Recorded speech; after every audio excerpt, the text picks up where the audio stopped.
사례와 관련해서 기본적인 틀을 먼저 잡아드리고 그 다음 이 교과서에 기술되어 있는 이 사례 해결 방법론을 같이 공부에 들어가도록 하겠습니다. 7번 잠시 보세요. 자, 일단 기본적으로 모든 사례의 출발은요, 여러분들 그 사실관계가 주어지겠죠. 설문에. 그럼 설문 사실관계의 출발은 항상 행정청이요, 국민을 향해서 뭔가 하고 있어요. 그게 어떤 사실관계가 되는 거예요. 예를 들어서 뭐 음주운전을 했다는 이유로 운전면허를 취소했다든지 이런 것이 사실관계가 되는 겁니다. 그래서 출발은 행정청이 국민 A를 향해서 뭔가 하는 거예요. 이게 이제 행정작용이죠. 그죠? 행정작용. 여기서부터 이제 시작이 되는 겁니다. 그래서 이 부분이 기본적으로 분쟁이 생긴 거죠. 행정작용. 왜 분쟁이 생겼겠어요? 국가 쪽에서는 너의 운전면허를 날릴 수 있다고 주장하게 될 거고, 나는 그런 상황이 아닌데 왜 그러지? 이렇게 해서 이제 분쟁이 생기는 겁니다. 그럼 사회의 출발은 이 행정작용에서 출발하는 겁니다. 그러면 이 행정작용에서 여러분들 기본적으로 우리는 지금 법적 분쟁이겠죠, 그죠? 그러면 이 행정작용에 가동될 수 있는 법이 뭔지를 발견해내야 되는데, 그 법이 우리 여러분 기본 생활에서 이제 행정법, 법원이다 이렇게 배우셨잖아요, 그죠? 그래서 기본적인 사례의 기본 출발은 행정작용이 있고, 이 행정작용에 적용할 법을 발견하는 겁니다. 법. 근데 법이 없는 경우도 있어요. 그럴 경우에 어떻게 하느냐 하면, 그때는 이론적인 거와 이론적인 거나 그 다음 판례 논리 가지고 풀어나가셔야 됩니다. 이런 경우가 가장 대표적인 게 올해 여러분 경감 성심시험에서 출제됐던 처분사유 추가 변경 같은 경우, 이런 경우는 법에 없어요. 이럴 때는 이론과 판례 가지고 그 처분사유 추가 변경을 둘러싼 이 행정작용의 분쟁을 해결할 수밖에 없는 겁니다. 반면에 이제 보통은 법이 나와 있죠. 이 법은 여러분 참조 조문이 주어지게 될 겁니다. 사례 풀이할 때.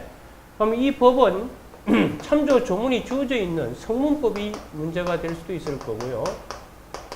그 다음 성문법이 없으면 뭐로 해결하던가요? 불문법을 또 들고 나와야 되겠죠. 이렇게 될 겁니다. 이해가 되셨나요? 그럼 일단 기본적으로 이 법이 주어져 있으면 이 법을 어떻게 한다고요? 이 법을 해석을 하죠. 해석하는 걸 둘러싸서 다시 뭐가 나오는 거죠? 여기서 학설하고 판례가 이렇게 나오는 겁니다. 만약에 원고 적격이 문제가 되는 사안이다. 그러면 이제 원고 적격에 적용될 법은 행정소송법 12조 전문이잖아요. 그죠? 그럼 12조 전문을 발견한 다음에 그 12조 전문에 뭐라고 되어 있죠? 법률상 이익이 있는 자가 원고가 된다고 되어 있잖아요. 그죠? 그럼 그게 법률상 이익이 의미하는 바가 뭔지에 대해서 해석을 해야 된다고. 그 해석에 대한 학설과 판례를 여러분이 정리해가지고 이 사건에 적용을 하는 거라고요. 제가 하는 말 이해가 되셨나요? 그럼 이런 법이 없다. 그럴 때는 이제 이론과 판례 가지고 해결할 수밖에 없는 거예요. 이해가 되셨을 거라 믿습니다. 그래서 특히 여러분들 이 불문법 같은 경우는 이제 행정법의 일반 원칙, 이게 문제겠죠. 행정법의 일반 원칙. 한번 불러보세요. 행정법 일반 원칙. 이제 공부한 지 또 시간이 지나가지고 전설의 고향이 되어 있겠죠.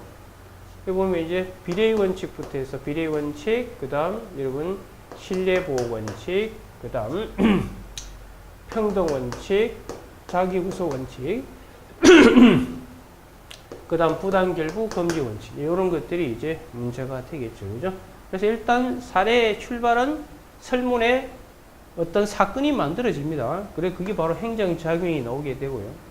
그 다음 이 행정작용에 적용할 법을 발견하고요. 법이 없을 땐 이론과 판례로 해결할 수밖에 없어요. 그죠? 그래서 법이 있으면 그 법이 성문법일 수도 있고 불문법일 수도 있습니다. 그럼 이 법을 해석해가지고 이 사건에 적용하는 겁니다. 이해가 되셨죠? 이게 기본적인 사례의 기본 포맷입니다. 그래서 사례 문제 해결한다는 건 결국은 뭐예요? 어떤 법적 분쟁이 전제해서 그 법적 분쟁에 적용할 법을 발견한 다음에 법을 해석해서 이 사건에 적용해서 해결하는 거예요. 이게 재판 과정입니다. 재판을 이렇게 하는 겁니다. 자, 그러면 일단 출발은 이제 이렇게 되는 거고요. 그럼 일단 여러분들 사례에서 가장 먼저 해결해야 될 건 이 작용의 성질인 문제를 먼저 규명을 해야 됩니다. 첫 번째 해결해야 될 게 이 행정작용의 법적 성질을 규명해야 돼요. 이 법적 성질은 크게 두 가지 각도에서 사례 해결에서는 필요합니다. 그 첫 번째 법적 성질은요, 이 작용이 과연 처분인가 아닌가, 이게 가장 중요한 포인트입니다. 여러분 시험에서. 첫 번째 이 행정작용의 성질 관련해서는 이게 처분인지 처분이 아닌지, 이게 문제. 그 이유는 여기 이제 A가 E에 대해서 다툴 거 아닌가요? 그죠? 다투게 됐을 때 어디로 갈지가 정해지기 때문에 그래요. 좀 이따가 이제 책을 가지고 다 보게 될 거고요. 그 다음 두 번째는 뭐냐면, 기본적으로 이 행정작용의 적법, 위법을 판단할 때 위법 판단 구조가 달라지게 만드는 게 있어요. 그게 이제 기속인지, 재량인지, 요걸 이제 구분하는 게 가장 기본이 됩니다. 이해가 되셨죠? 그래서 이 행정작용의 처분인가 아닌가에서 가장 핵심은 우리 이미 기본 시간에 배웠던 행정행위, 이런 건 다 처분이라고 그랬잖아요. 그러니까 이게 나와 있는 행정작용이 과연 행정행위인지 아닌지, 그런 것도 상당히 중요하겠죠. 그죠? 그리고 여러분들 기본적으로 또 사실행위일지라도 그게 권력적 사실행위인지 아닌지, 이런 것들도 다 처분인지 아닌지 문제와 다 연결이 되어 있는 겁니다. 이해가 되셨죠? 그게 이제 출발이 되는 거고요. 그 다음 이제 두 번째 하셔야 될 게 A가 이 작용에 대해서 이제 다투겠죠. 가장 이제 기본적인 다투는 것은 행정소송이잖아요. 그죠? 그래서 이 행정작용에 대해서 가장 대표적인 소송, 여러분 시험은 거의 취소소송이 주로를 이룰 겁니다. 그에 대해서 취소소송을 이렇게 제기한다 했을 때. 그래서 실제 시험에서 여러분 물어보는 게 그 크게는 두 개입니다. 뭐냐면, 국민이 이 행정작용에 대해서 취소소송을 제기할 때 소제기 요건, 소송 요건을 갖췄는지 안 갖췄는지, 이걸 묻는 케이스 하나 하고요. 크게는. 그 다음 두 번째는 이 행정작용이 적법인지 위법인지 묻는, 이 두 가지가 크게 구성으로 돼. 이 두 가지로. 그거 안에서 세부적으로 이제 쪼개가지고 이상한 쟁점들이 만들어지고 있는 거예요, 실제로. 그래서 첫 번째는 기본적으로 이 행정작용의 법적 성질을 규명하는 게 기본이고요. 두 번째는 이 행정작용에 대해서 이 친구가 취소소송을 제기한다고 했을 경우에 첫째 이제 해결해야 될 게, 이 취소소송 제기할 수 있는 기본 자격을 갖추는지, 이게 이제 소송 요건 충족, 소송 요건 충족, 이게 여러분 시험에 출제 포인트가 되는 겁니다. 소송 요건이 충족되지 않은 자가 이 행정작용에 대해서 소송을 통해서 다투는 것은 문전 박대해버리죠. 아시죠, 여러분들? 그죠? 그래서 이 소송 요건 충족 여부에서 여러분들이 배우셔야 될 게, 여러분 시험에서 그동안 거의 다 이것만 물어봤었어요. 그동안 물어봤던 건 여러분 시험에서는 그 소의 이익하고요. 소의 이익하고, 그 다음 대상적격. 이게 여러분 시험에서 주를 이뤘어. 그럼 안 나온 것들이 꽤 있죠. 그죠? 중요한 것 중에 안 나온 게 뭐냐면 원고 적격, 이런 것들. 원고 적격. 이 세 가지가 여러분들 소송 요건에 있어서 하이라이트입니다. 이건 뭐 고시에서도 마찬가지고 여러분 시험에서도 마찬가지입니다. 그래서 원고 적격이 있냐 없냐, 소의 이익이 있냐 없냐, 대상 적격이라는 거 어차피 처분인가 아닌가 이걸 얘기하는 거잖아요. 그죠? 그래서 이런 소송 요건 충족 여부, 이게 여러분 사례에서 한 축을 이루게 되는 거라고요. 이해가 됐죠? 그럼 첫 번째 행정작용의 법적 성질을 규명하는 게 중요하고요. 그 다음 두 번째는 이 친구가 취소소송을 제기한다는 전제하에 기본적으로 소송 요건을 갖췄는지, 이 부분이 이제 문제가 될 겁니다. 됐나요? 그럼 일단 취소송을 제기하고 나면 이제 세 번째 논점은 뭐냐면, 이 소송 끝날 때까지 꽤 시간이 걸리잖아요. 여러분 아시다시피. 그래서 소송 끝날 때까지 기다리다간 이미 맛이 가는 경우가 있거든. 그래서 소송 끝나기 전에 임시적 구제 조치를 취해줄 필요가 있다는 거죠. 이미 기본 시간에 배우셨잖아요. 그게 뭐죠, 여러분? 가구제. 그죠? 가구제. 이 부분을 여러분이 또 체크하셔야 됩니다. 그래서 이 가구제는 아시다시피 여러분들 행정소송법에는 집행정지가 있죠. 그죠? 집행정지.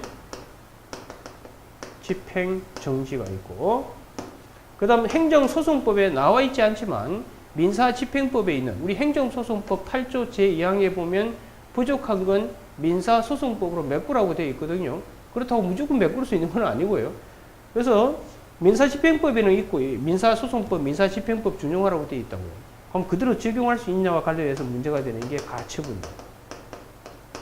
기본 시간에 다 배웠어요. 그죠? 잠깐 지금 여러분들 이 사례 강의 들어와가지고 제가 기본 강의처럼 뭐 개념이 뭐 이게 다 이렇게 설명할 수가 없어요. 그러다가는 내년 이맘때쯤 되면 이 강의가 끝나게 될 거예요. 아시겠어요? 그러니까 기본 강의를 기본이 되어 있다는 전제하에 제가 지금 이 강의를 진행하고 있다는 점을 새삼 강조드립니다. 그래서 이 가구제에서 이제 여러분 이 집행정지, 이 집행정지의 기본적인 요건, 이런 것들을 중심으로 잘 체크를 해 두셔야 될 겁니다. 됐나요? 그러면 이제 그 다음 네 번째 들어가야 될 거 이제. 그럼 이제 기본적으로 소송 요건 갖춰가지고 소송에 들어오면 결국은 이제 이 행정작용이 적법인지 뭐 위법인지 이걸 이제 논의해야 되겠죠. 그래서 네 번째 본안 판단으로 이제 넘어옵니다. 본안은 제가 다시 강조하지만 이건 결국 저 행정작용의 위법 여부가 되겠죠. 행정작용의 위법 여부 및 정도 이렇게 되겠죠. 그럼 결국 아시다시피 여러분들 이 행정작용이 위법인지 아닌지 이 부분은 어떻게 판단한다고요? 기본적으로 주, 내, 절, 형. 요 네 가지 각도에서 판단한다고 했었죠. 주체, 내용, 절차, 형식. 근데 여러분 시험에서는 요 내용하고 절차 이게 거의 99.9%를 차지하기 때문에 주체와 형식 측면에서는 별 신경 쓸 필요 없습니다. 그래서 내용 아니면 절차에 위법이 있느냐 이걸 묻게 될 겁니다. 근데 이건 이렇게 하라고 그랬죠. 기본적으로 이제 절차 같은 경우는 기본적으로 목차는 어떻게 구성하면 된다고 그랬죠? 좀 있으면 보게 될 겁니다. 절차는 기본적으로 지금 주어진 사실관계에 과연 절차를 거쳐야 될 사항인지 아닌지 그 절차가 의무인지 아닌지를 먼저 규명해야 돼요. 이유 제시해야 되는 상황인지 아닌지. 그럼 이유 제시해야 되는 상황이다. 그렇다면 이유 제시를 안 했다. 설문에서. 그러면 그건 절차에 뭐가 있는 거죠? 하자가 있겠죠. 그럼 절차 하자만으로 행정작용이 위법이라고 할 수 있겠는가? 그게 독자적 위법사유 인정 문제죠. 인정해야 되겠죠. 그럼 인정했었을 경우에 그 절차 위반은 과연 무효사유로 봐야 되는지 이 정도 있잖아요. 취소사유로 봐야 되는지 그런 것들을 논의하는 겁니다. 그래서 이 절차 같은 경우는 기본적으로 첫 번째 절차가 의무인지 절차가 의무인지 그 다음 두 번째 의무가 된다고 하더라도 그 절차의 독자적 위법성 독자 위법이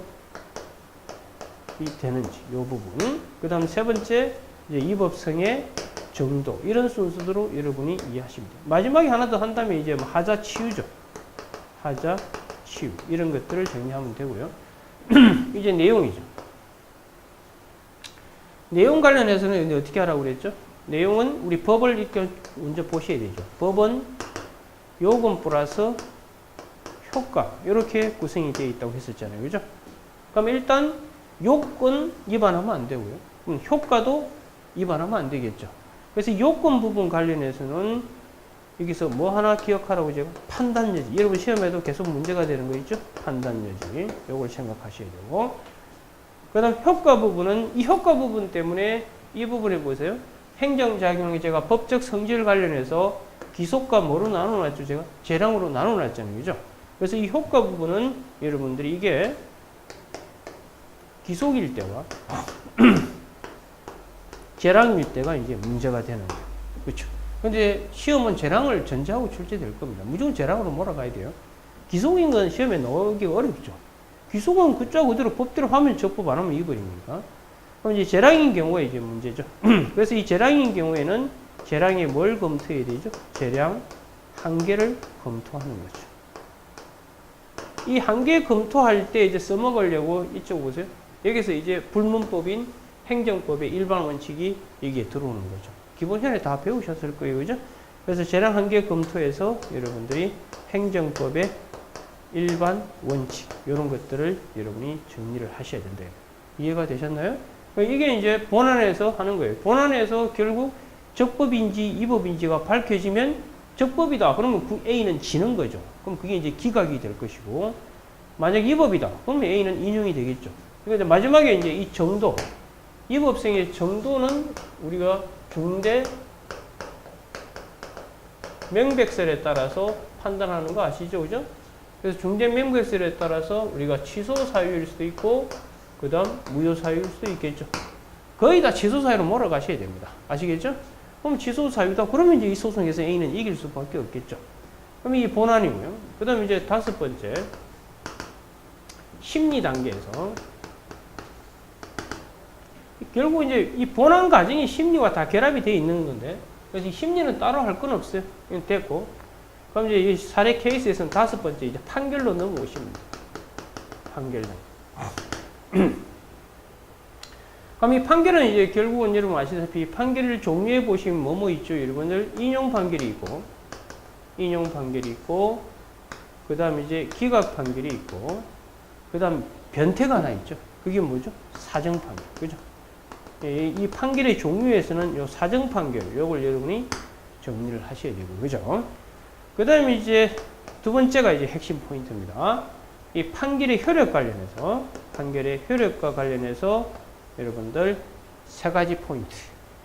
근데 여러분 시험에서는 세 번째 것만 이해하면 될 것 같아요. 첫 번째가 여러분들이 뭐죠? 기판력.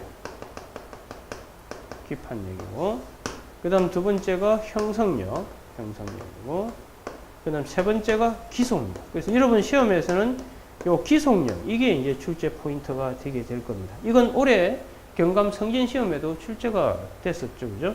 그래서 이 기속력 파트가 핵심이 될 겁니다. 이게 이제 전체적인 기본 포맷이고요. 다만 이제 여기서 몇 가지 하나 기술적인 측면들이 하나 있어요. 기본적으로 이 행정작용 관련해서 여기서 하나 제가 빼먹고 간 게 있어요. 이 행정작용하면서 단순한 행정작용을 하는 경우도 있지만 여기다가 뭘 갖다 붙여요, 여러분들? 부관을 갖다 붙이는 경우가 있죠. 아시죠? 그죠? 그래서 이 부관이 붙었을 경우에는 부관도 하나의 행정작용입니다. 그죠? 따라서 부관도 행정작용이니까 부관 자체에서 논의하는 건 다 비슷하게 가면 돼요. 다만 요 본안에 와서 부관의 위법성을 판단할 경우에는 기본적으로 준해재령 이렇게 하지 말고 부관은 어떻게 하라고 그랬죠? 부관의 가능성 문제, 부관의 일반적 한계, 부관의 시간적 한계, 그렇게 논의하면 되는 것이고요. 그 다음 이제 하나 이해될 건 이 행정작용이 연타로 나오는 경우가 있죠. 이게 A 행정작용, 그 다음 B 행정작용, 이렇게 연타로 나왔을 경우에 이 자체는 위법이 있고요. 이 자체는 위법이 없어요. 그럴 경우에 이제 A가 이 B에 대해서 A가 소를 제기할 경우, 과연 여기서 이길 수 있겠는가? 이 문제. 이게 그 유명한 뭐예요? 하자 승계 문제죠. 여기서 여기에 있는 하자가 이쪽으로 이렇게 승계될 수 있겠는가? 이런 문제. 이런 거는 위법성 판단 구조에서 특수한 케이스가 되는 거니까 들고 들어와서 이해를 하셔야 되고요. 그 다음 하나 기억하셔야 되는 건요.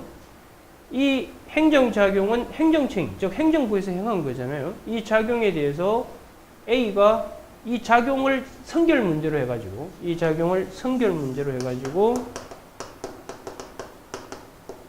선결 문제로 해가지고, 민사법원하고, 민사법원, 그 다음 형사법원,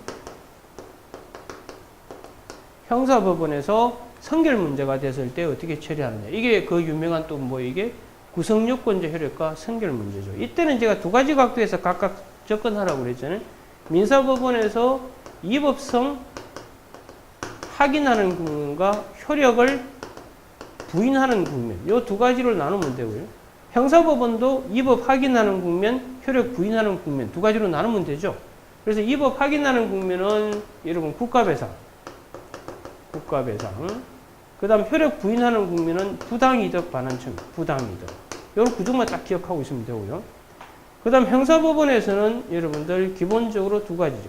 위법성 확인과 관련된 건 명령위반죄, 명령위반죄나 아니면 여러분들 공무집행방해죄가 시험에 나올 경우, 공무집행방해죄. 이게 위법성 확인 국면이고요. 그 다음에 이제 무면허 운전죄, 무면허 운전죄, 무면허 영업죄, 무허가 영업죄, 무허가 이런 것들이 시험에 나왔을 경우 이거는 효력 부인 국면입니다. 결론은 아시죠? 위법 확인은 구성요건적 효력과 관계없이 가능하고요. 효력 부인하는 건 구성요건 효력에 저촉되기 때문에 안 된다. 이게 결론이에요. 요걸 이제 해결하시면 되고요. 그 다음 이쪽으로 오세요. 이건 국가 쪽에서 국민을 향해 달려오는 것만 쭉 정리하는 거고요. 반대로 이제 국민 쪽에서 국가에게 뭔가 요구하는 각도가 있죠. 그건 크게 두 가지 각도가 있습니다. 그죠? 이쪽으로 가는 거. 첫 번째가 여러분 공부하셔야 될 게 뭐죠? 행정 개입 청구권. 행정 개입 청구권. 이걸 여러분이 정리를 하셔야 되고, 행정개입 청구권은 여러분 아시다시피 이건 결국은 이제 성립요건, 이 청구권의 성립요건을 주어진 사실관계를 어떻게 잘 포섭하느냐가 문제입니다. 그죠? 의무가 부여되어 있어야 되고, 의무 부여에서 재량일 땐 재량 이용으로 수축해야 된다는 거, 그리고 사익 보습, 그 부분만 잘 포섭하시면 되는 거고, 두 번째가 뭐죠? 이제 정보 공개 청구죠. 정보 공개 청구하는. 이 두 가지 각도를 공부하셔야 됩니다. 아시겠죠? 이게 다예요. 이게 이제 기본적인 총론에서 배우게 될 기본 포맷이고, 이게 사례 얘기의 기본 포맷입니다. 이게 답니다. 그 다음에 이제 강론에서 여러분 배우는 게 경찰 분야죠. 경찰 같은 경우는 이제 강론에서 이제 경찰 같은 경우는, 이거는 이제 경찰은 가장 침입적인 행정작용이니까, 여기는 경찰권 발동의 한계 및 통제, 한계 문제가 핵심이에요. 그 다음 근거. 이 두 가지가 핵심이 되는 거예요. 그죠? 이 경찰권 발동의 근거에서는 여러분들이 뭘 기억해야 되죠? 개괄조항에 의한 발동이 가능한 시. 개괄조항. 이거 하나 체크하시면 돼요. 한계 문제는 여러분들 크게 여러분 시험에서 문제되는 건 세 개를. 첫 번째가 뭐죠? 경찰 공공의 원칙. 그죠? 경찰 공공의 원칙. 두 번째가 경찰 비례의 원칙. 세 번째가 경찰 책임의 원칙. 이것들 정리하시면 돼요. 이게 다예요. 한 30분 만에 여러분들 보면 알겠지만 이 행정 사례 전체 포맷이 이게 다 들어가 있는 겁니다. 이걸 축으로 해서 계속 이제 돌아가게 되는 겁니다. 알겠죠? 이 전체를 제가 이제 총 정리해 놓은 것이 경찰행정법 사례 해결 방법론 해서 한 15페이지 정도의 제가 지면을 할애해 가지고 정리를 해 놓은 겁니다. 아시겠죠? 그래서 요걸 지금 보고, 그 다음에 사례 해결 방법을 정리해 놓은 제 책을 보시면 훨씬 더 이해하기가 편할 겁니다. 됐나요? 자, 그러면 교과서를 일단 들어갑시다. 전체 틀은 이해하시겠죠? 어떻게 돌아가는지. 자, 그러면 그 경찰행정법 사례 해결 방법론을 펴보시고요. 자, 첫 번째 봅시다. 자, 사례 해결이라는 게 뭔지. 이건 이제 김한기 교수님의 그 행정법 연습, 사례 문제집에 있는 부분에 기술되어 있는 내용이 괜찮은 것 같아가지고 제가 살짝끔 빌려왔어요. 빌려왔기 때문에 제가 어디서 들고 왔는지 그게 아예 적시를 해놨죠. 그래서 한번 봅시다. 행정법 사례 해결이란 방금 제가 설명을 다 했습니다만 구체적인 행정법상의 분쟁, 이게 일종의 분쟁이잖아요. 그죠? 이 분쟁에서 법적으로 해결할 수 있는 쟁점을 찾아내고, 그럼 여러분들 결국 이 사건을 둘러싸고 과연 소송 요건이 문제되는 사건인지, 아니면 이 본안이 문제가 되는 사건인지, 또 본안 안에서도 뭐 여러 가지 이 하자 성계가 문제되는 사안인지, 구성요건적 효력이 문제되는 사안인지, 이런 것들을 끄집어내야 된다고. 그게 여러분들이 답안 쓸 때 첫 번째 쓰는 논점 정리해서 그런 쟁점을 기술에 들어가는 거라고요. 그래 놓고 그걸 하나하나 이제 그 다음 논증을 해 가는 겁니다. 이해가 되셨을 거예요. 그죠? 그래서 먼저 첫 번째가 구체적인 행정법상의 분쟁이 있겠죠. 이거는 이제 여러분 사례에서, 여러분 시험에서 사례가 주어지죠, 설문에. 그게 이제 분쟁을 정확하게 문장을 읽고 여기서 어떤 분쟁거리가 있는지를 빨리 체크해낼 줄 아셔야 됩니다. 그래서 두 번째, 법적으로 해결할 수 있는 쟁점을 찾아내야 된다고. 그 찾아내기 위해서는 기본 지식이 되어 있어야죠. 그래서 기본 강의가 중요한 거라고. 그 다음에 이제 이 쟁점을 이제 주먹으로 해결해야 돼요? 법으로 해결해야 돼요? 법으로 해결해야 될 거 아니에요, 싸움을 주먹으로 해결하면 그건 정치의 세계지, 법의 세계가 아니죠. 그래서 세 번째, 이 쟁점을 해결하기 위해서 가용될 수 있는 법이 어디 있는지 찾아내야 돼요. 그래서 관련 법규, 이론, 판례를 적용 검토해가지고 이 쟁점, 이 분쟁에다가 적용해서 사건을 해결하는 거예요. 이게 결국은 기본적인 3단 논법으로 진행되는 거예요. 이게 원래 재판 과정입니다. 그 재판 과정을 여러분들이 사례로 쓰고 있다라고 이해를 하시면 되는 겁니다. 아시겠죠? 자, 그러면 이제 목차를 제가 크게 어떻게 나누는지 목차를 한번 봅시다. 뭐 첫 번째가 논점의 정리고, 두 번째가 행정작용의 법적 성질, 그 다음 세 번째 소의 적법 여부, 번호가 잘못됐네요. 소의 적법 여부, 그 다음 네 번째가 가구제, 다섯 번째가 본안 판단, 그 다음 이제 판결. 이게 이제 기본 포맷이에요. 그리고 여기 제가 언급은 안 했습니다만, 이게 이제 취소소송만 이야기했지만, 이 행정작용으로 초래된 피해 있죠. 지금 이 취소소송은 피해를 컨트롤하는 게 아니고요. 이 행정작용 자체를 제거하려고 하는 거죠. 그래서 이걸 우리는 보통 뭐라고 그러죠? 존속보장. 그죠? 존속보장이라고 그러는 거고. 그런데 이 작용으로 초래된 결과물이 있죠. 이 결과, 이 작용으로 초래된 이 피해. 이 피해에 대해서 해결하는 게 있잖아요. 그죠? 이 피해를 돈으로 보존하는 거. 이 돈으로 보존하는 게 여러분 두 가지 배웠잖아요. 그게 뭐죠? 손해배상, 즉 국가배상. 손해배상하고, 그 다음 손실보상. 이 두 가지 배우셨죠. 그죠? 이건 이 작용이 위법으로 초래된 피해일 때 배상으로 가는 것이고요. 그죠? 그 다음 이 적법한 작용으로 초래된 피해라면 손실보상으로 가겠죠. 근데 돈이 문제가 아니라 이 작용으로 초래된 어떤 결과물이 있을 때 그 결과물을 제거해 달라고 하는 거. 그게 이제 결과 제거죠. 사실상의 결과를 제거해 달라는 거. 이게 결과 제거 청구. 이런 것들이 이제 여러분이 배웠던 걸로 기억이 날 겁니다. 그래서 그 손해전보제도, 먼저 기타 정리 이렇게 쭉 해놨습니다. 강론. 이렇게 돼 있어요. 그죠? 그럼 쭉 목차를 보면 알겠지만 제가 이 칠판에 정리한 이 전체를 제가 글로 이렇게 표현한 거에 지나지 않습니다. 그걸 안다면 이제 이 부분은 좀 더 이해하기가 훨씬 용이할 겁니다. 이해가 되셨죠?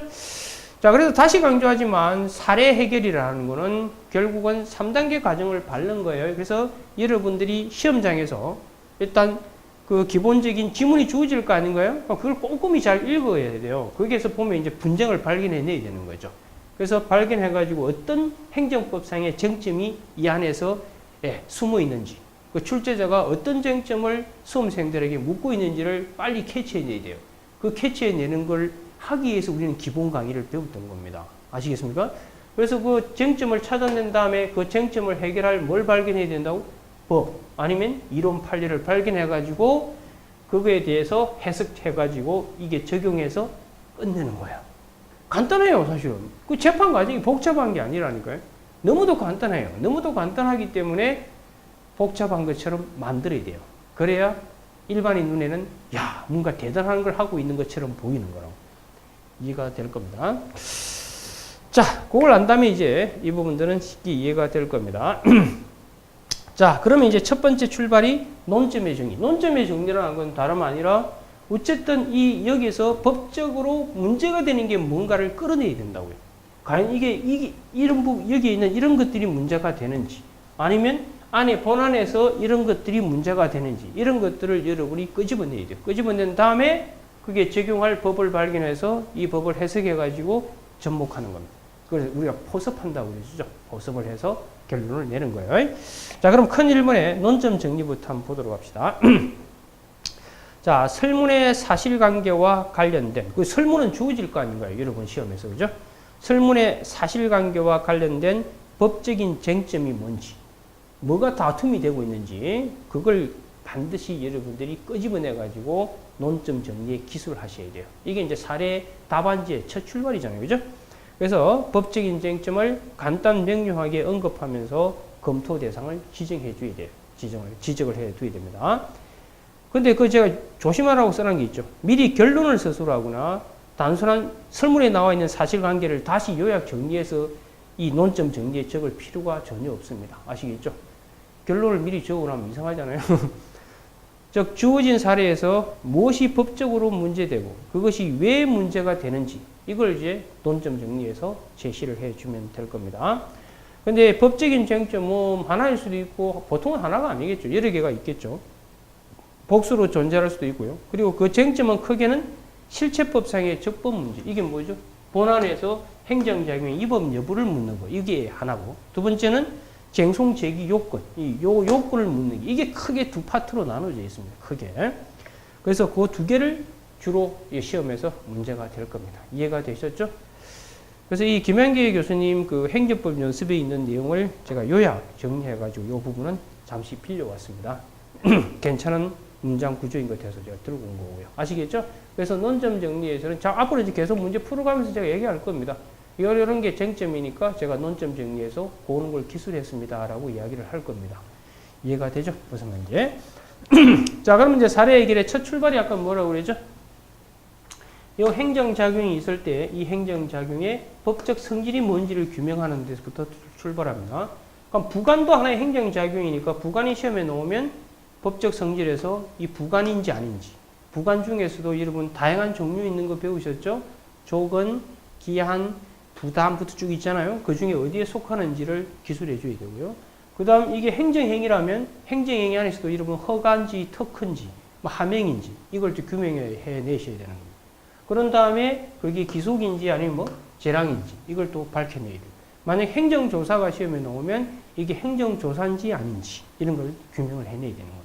그럼 행정조사 안에서도 강제조사인지 임의적 조사인지 시험은 거의 강제조사가 나오겠죠. 그럴 경우 그렇다면 이게 권력적 사실행위인지 아닌지 이렇게 기술해 가는 겁니다. 알겠죠?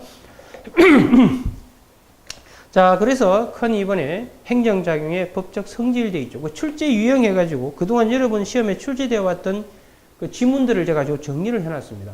이 책 보면 제가 이번에 상당히 많이 신경을 써서 책을 기술했다는 걸 여러분이 느끼실 거예요. 아마 최고의 책이 될 겁니다. 제 입으로 이렇게 얘기하기 좀 이상합니다만 아마 그래야 될 겁니다. 아, 농담이 아니고 여러분들도 항상 내뱉으세요. 긍정적인 신호를. 나는 무조건 합격한다. 이렇게 계속 되뇌이다 보면 어느 날 갑자기 합격에 있다니까요. 말대로 돼요. 그래서 항상 최고가 된다는 생각을 갖고 인생을 사세요. 그러면 최고가 됩니다. 스스로 자기를 못 믿고 스스로가 자기를 무시해버리면 누가 여러분들을 존중해 주겠습니까? 본인이 스스로 본인을 존중할 줄 아셔야 돼요.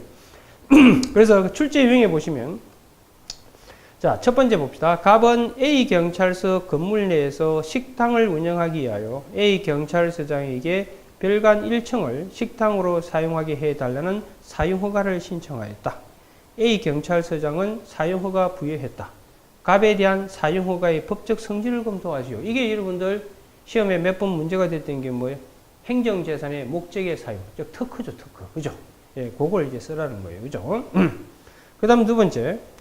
가진금 부과 기준을 정한 청소년 보호법 시행. 자, 여러분들 이 행정작용에서 하나 좀 조심을 해야 될 게 하는 게 있어요. 그게 사실은 여기도 들어오고 여기도 들어오는 게 있어요. 그게 뭐냐면 행정입법이에요. 우리 기본 시간에 배웠다시피 행정입법은 행정부가 하는 행정작용의 하나라고 그랬잖아요. 그렇지만 이게 행정작용이기도 하지만 하나의 뭐가 되는 거죠? 법이 되기도 하죠. 그래서 양다리 걸쳐 있는 거예요. 그러니까 행정입법, 특히 여러분 시험에 자주 나오는 게 법규명령 형식의 행정규칙, 행정규칙 형식의 법규명령. 사례에서는 거의 아마 법규명령 형식의 행정규칙이 나올 거라고요. 그럼 그게 시험에 나왔을 경우에는 이 법규명령 형식의 행정규칙인지 아닌지에 대한 성질을 쓰셔야 되는 겁니다. 그런 다음에 그걸 법으로 볼지 행정규칙으로 볼지에 따라서 이게 법으로 보게 되면 이쪽으로 넘어오는 거라고. 넘어오면 행정작용할 때 이거 가지고 이법적법을 판단하게 되는 거라고. 제가 하는 말 이해가 되셨나요? 그래서 이 행정입법에서는 이게 과연 이게 법규성이 있는 건지, 법규성이 없는지, 이걸 여러분이 잘 정리하셔야 돼요. 그래서 법규성이 있으면 이거는 행정작용일 뿐만 아니라 행정작용에 적용되는 법이 되기도 하는 거죠. 따라서 이 행정작용, 이법적법 판단할 때 이 행정입법은 법에 들어오게 되는 거라고. 이해가 되셨을 거예요.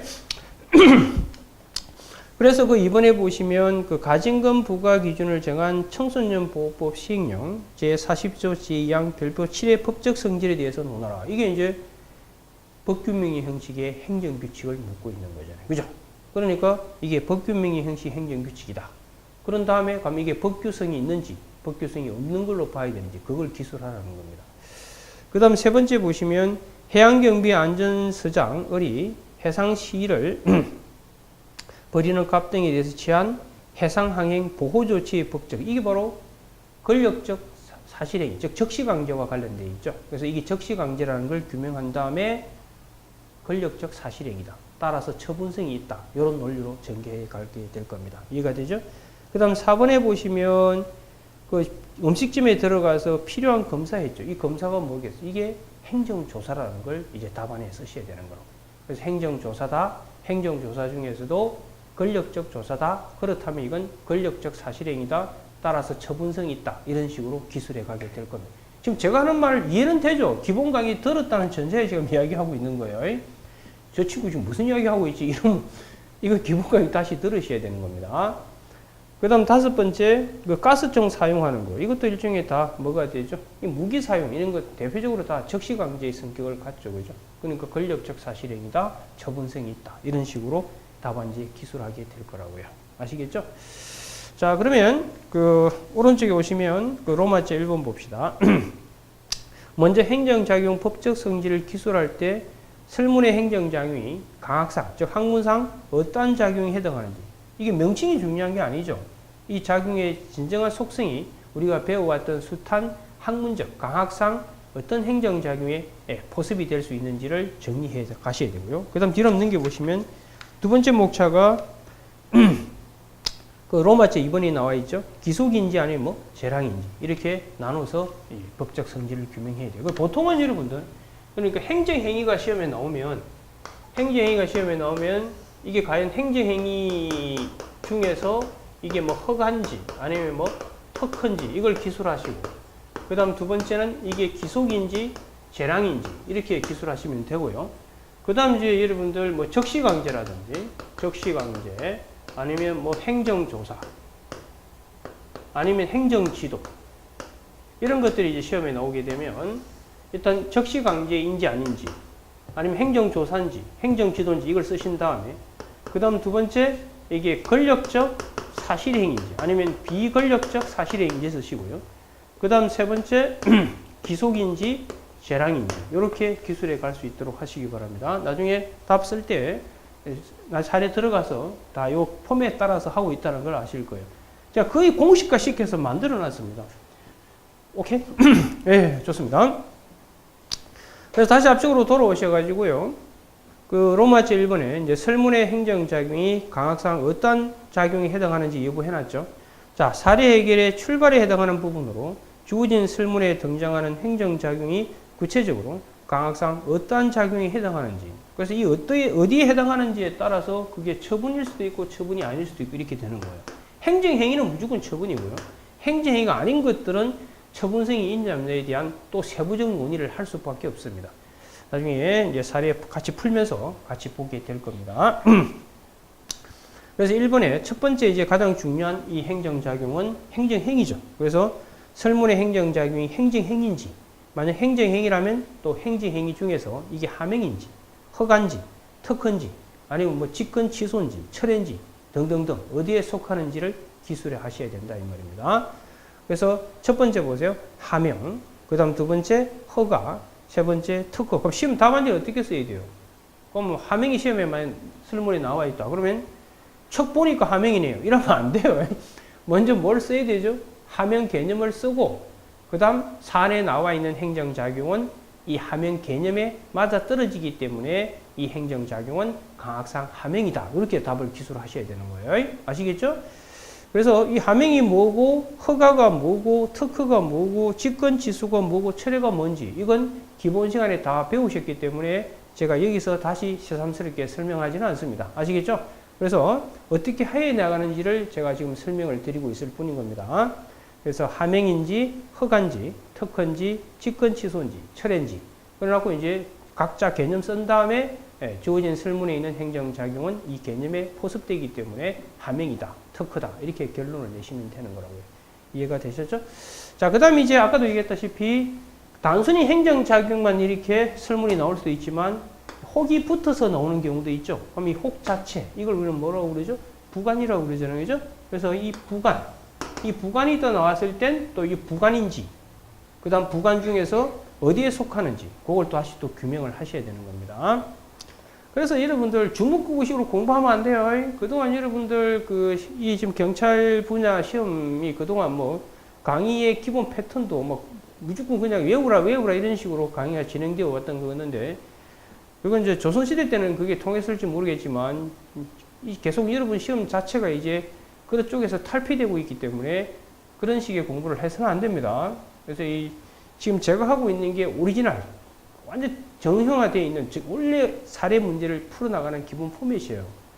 그리고 이 기본 방식은 지금 이제 신림동에서 제가 지금 고시생들을 상대로 강의할 때도 이 기본 페이스 틀 속에서 움직이고 있습니다. 여러분 시험도 그 고시 출제됐던 걸 약간씩 변형해서 출제되고 있기 때문에 그 틀에서 크게 벗어나지가 않습니다. 아시겠어요? 자, 그 다음 두 번째 부관이죠. 그럼 부관이 시험에 나오면 일단 부관의 개념 쓰셔야 되겠죠. 쓰신 다음에 설문에 붙어 있는 혹은 부관이다.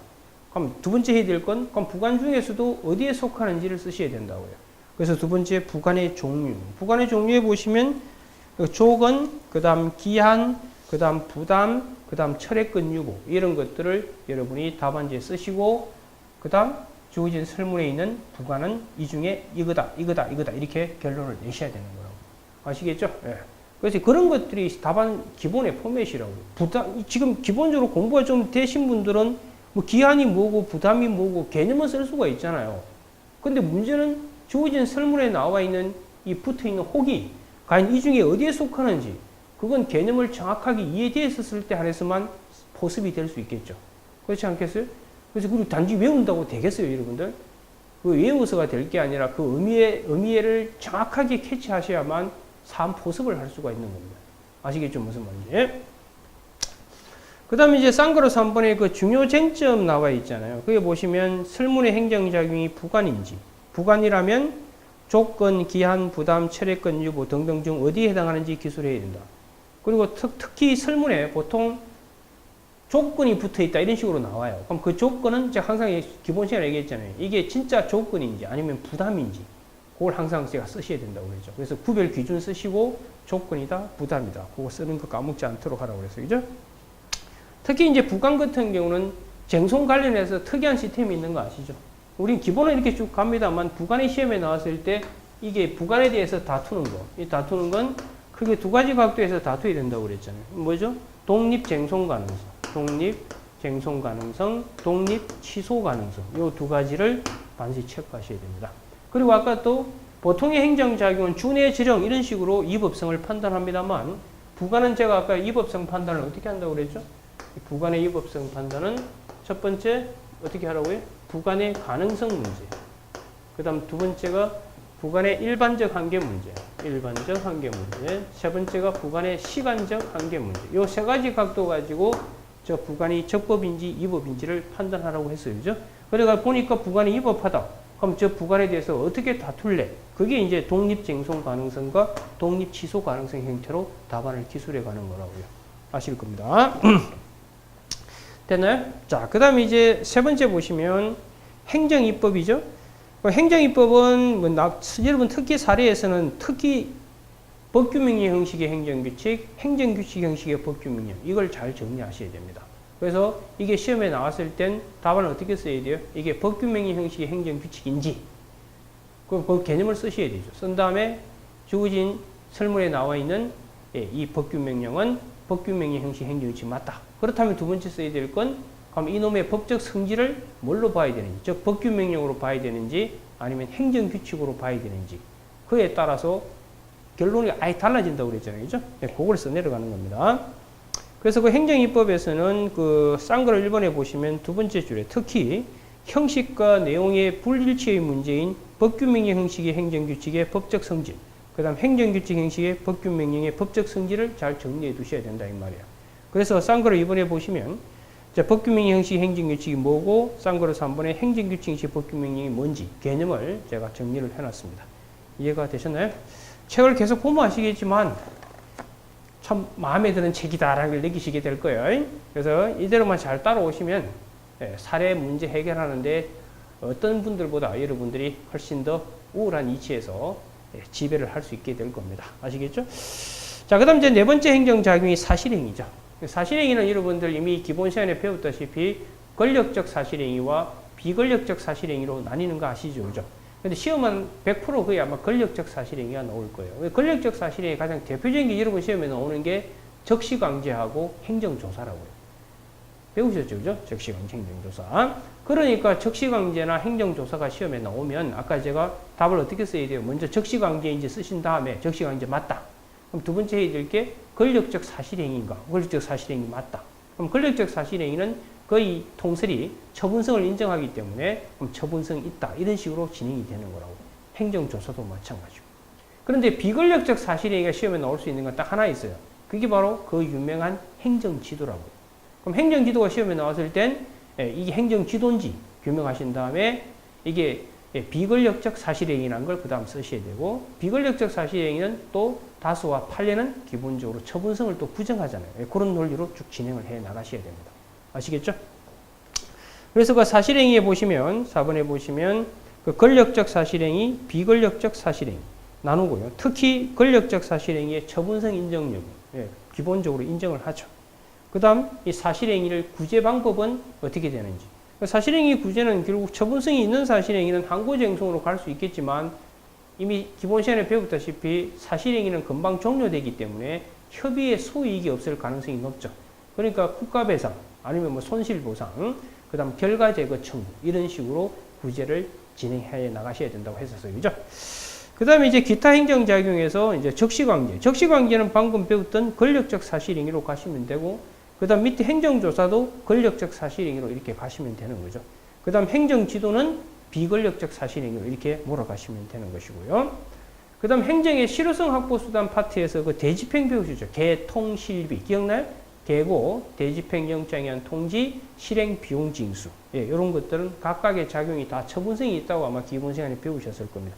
그런 것들 중심으로 쭉 정리하시면 돼요. 그래서 지금 보면 제가 기본적으로 여러분 시험에서 문제가 될 수 있는 행정작용들을 다 기술해 놨어요. 그래서 실제 설문에 나와 있는 행정작용이 이 중에 어디에 소속되는지를 빨리빨리 찾아낼 수 있어야 돼요. 그러려면 이 기본적인 행정작용에 대한 개념이 정확하게 이해돼서 정리되어 있어야 된다고. 단지 암기해서 될 일이 아니에요. 아시겠어요? 자, 그 다음에 이제 두 번째 이 행정작용이 이제 기속인지 뭐 재량인지. 특히 이렇게 나누는 것은 어디서 주로 실익이 있느냐 하면 기속 재량 나누는 건 아까 이법성 판단할 때 기속일 때와 재량일 때 이법성 판단 구조가 달랐죠. 그 다음에 이 또 어디에 쓰일 거냐면 기속 재량은 특히나 여러분들 부관 같은 경우에 부관의 가능성이 있죠. 이 재량이라면 부관 가능성은 별 문제가 안 되거든요. 그때 써먹게 될 것이고요. 그 다음 절차 같은 경우에 아까 우리 절차하자에서 절차하자만으로 독자적 위법 사유가 인정될 수 있겠는가? 그것도 주로 기속일 때 주로 논의해요. 재량일 때는 절차하자만으로 독자적 위법 사유가 된다는데 거의 이슬이 없습니다. 그런데 이 부분이 특히 문제가 되거든요. 그래서 이때 이렇게 기속 재량을 나눌 실익이 있게 생기는 겁니다. 아시겠습니까? 그래서 한번 봅시다. 로마제 2번에 보시면 설문의 행정작용이 기속행위인지 재량행위인지 되어 있잖아요. 그래서 기속 재량이 구별이 필요한 경우 되어 있나요? 그래서 기본적으로 설문에 나와 있는 행정작용이 행정행위고 그리고 이 절차나 내용상 하자가 문제되거나 부관이 나왔을 때 주로 논의할 필요가 있는 부관은 부관의 가능성 측면이 문제가 되는 거고요. 내용과 관련해서는 뭐예요? 위법성 판단 구조가 달라지죠. 기속일 때는 도 아니면 뭐지만 재량일 때는 요건 충족됐더라도 다시 재량일 땐 재량의 한계를 검토해야 되고 그 한계 검토할 때 행정법의 일반 원칙을 들고 들어와서 써먹는다 했던 거 제가 다 정리를 해드렸어요. 그죠? 그 다음에 이제 절차 같은 경우는 아까 방금 언급을 했었던 거고요. 이해가 되죠? 그 다음에 이제 항상 기속 재량을 답 쓸 때 반드시 뭐부터 써야 돼요? 구별 기준. 즉 기속 재량을 구분하는 기준. 이건 반드시 암기해서 답안지에 그대로 현출하시고 그 다음 설문을 이게 들이대 가지고 행정작용이 기속이다, 재량이다 이렇게 판단해 내릴 수 있어야 된다고. 그래서 그 이번에 보시면 기속행위와 재량행위의 구별 기준 되어 있죠. 그래서 통설 판례는 1차적으로 법 조문에서 찾아요. 법 조문의 표현에서 뭐 하여한다 되어 있으면 기속인 것이고 할 수 있다 되어 있으면 재량인데 그렇게 되어 있으면 얼마나 좋겠어요. 그렇게 되어 있는 경우도 있지만 애매모호하게 되어 있는 경우들이 많아요. 그럴 경우에는 이제 여러분 어떻게 하라고 그랬어요?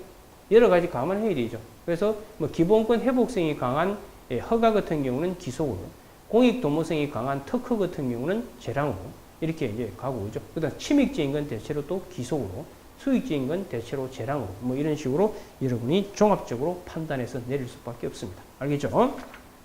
자, 여기까지 해가지고 이제 기본적으로 여러분들 행정작용의 법적 성질과 관련한 논의를 정리한 겁니다. 자, 그럼 일단 사례의 출발은 일단 먼저 논점 정리에서는 주어진 설문에서 문제가 되는 법적 쟁점이 뭔지를 도출해가지고, 예, 그걸 답안지에 일단 현출하신 다음에 그 쟁점을 하나하나 해결해 갈 거라고요.